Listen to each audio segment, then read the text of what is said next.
አንተ ዛሬ ቲክቶክ እያየ ስንት አይነት ዳዕዋ ሊመጣል ይችላል? ስንቱን አዳምጣል? ስንቱን ታውቃለህ? አላህ በሰጠህ ኒዕማ 50 ሺህ ዓመት ይጠይቃል። 50 ሺህ ዓመት ማለት አንተ በዑምረህ 40 ዓመት ልትቆይ ይችላል፣ 50 ዓመት ልትቆይ ይችላል፣ ከፍ ካለ 67 ዓመት ልትቆይ ይችላል። ወላኪን ግን አላህ ሒሳብ የሚያደርግህ 50 ሺህ ዓመት። ወንድሞቼ 50 ሺህ ዓመት ማለት ቀላል አይደለም። እኛ የምናውቀው ስንት አይነት ዳዕዋዎች አለን። ስለቀረ አይደለም የሰው ልጅ እኮ ዳዕዋ የሚናገረው፣ የሰማውን ማሰማት ይችላል ወንድሜ። አላህ ግን ኢዕለም ብሎ አለወቅ ብሎ ማወቅ ግዴታ ነው። የሰማኸውን ግን አሰማው።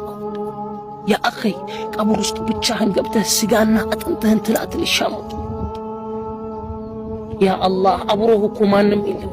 ቀብር ውስጥ ተዘግቶብህ በህይወትህ አይተህ የማታውቀው ጨለማ ውስጥ ቁጭ ብለህ መረቡክ ሲሉ ምን ትላለህ?